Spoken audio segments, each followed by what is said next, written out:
Good afternoon from Melbourne, Australia.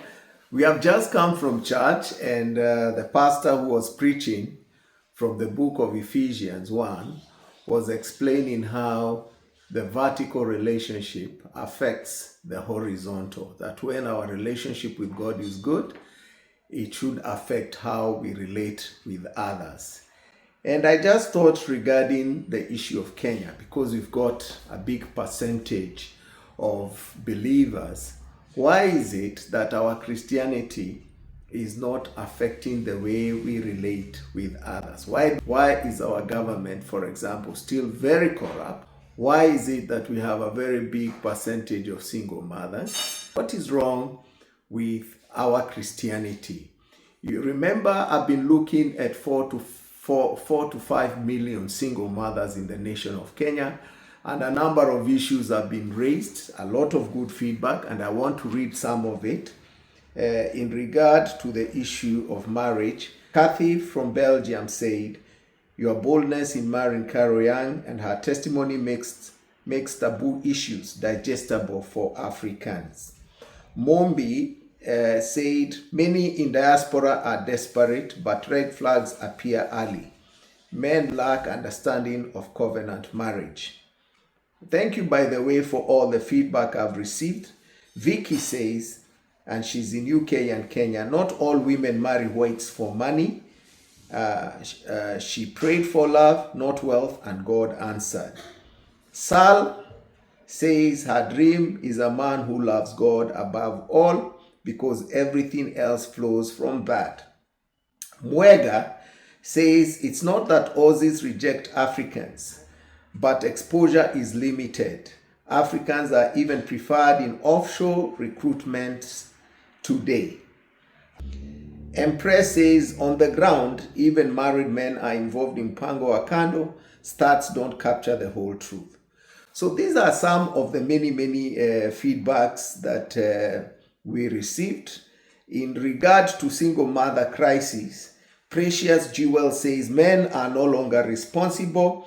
We give birth and bring up children alone, living hand to mouth, but God's grace is sufficient." Nicole says, "Even the president acknowledged the single mother crisis, but did nothing to strengthen families." St. Lucy says, "We must reframe. The real issue is absentee fathers. Many wives are single mothers inside marriage." Look at that. The 39% female-headed home stats is an understatement. Jixe 76 says, "Churches should create single fellowships, dating platforms, not just preach. That should prevent some broken homes." Doreen says, "Single mothers need economic support, loans, and funds. She sleeps on the floor with her children in the cold." You can see that the feedback coming in is real, and it has actually awoken a very important issue on this matter. Esther Kinyanjui says, "Male depression is a hidden cause of single motherhood. Broken men abandon homes because they are emotionally crushed." Tabby says, "A young mother with 3 small children was abandoned by her husband, who remarried. She survives by washing clothes." All this feedback is demanding that we think in terms of what has gone wrong in our society. This is not just a single mother's crisis. It is a family crisis. It's a national crisis. It's a church crisis. It's a spiritual crisis. It might demand that different sets of groups sit and start to think in terms of how to fix this problem. I was just thinking, with the overwhelming numbers that responded to the TikTok, the interview we did, we can of course not look for husbands, Mzungu husbands, for 5 million single mothers. And escapism, be it male escapism to alcohol, to drugs, to whatever, or women escapism by getting married to Mzungus, or whatever reason, or church escapism, or government escapism, the issue should not be that we run away from the problem. we should look at a way of resolving the problem first internally and also externally. Internally means we fix what is broken so that those realistic relationships that can happen within Kenya happen.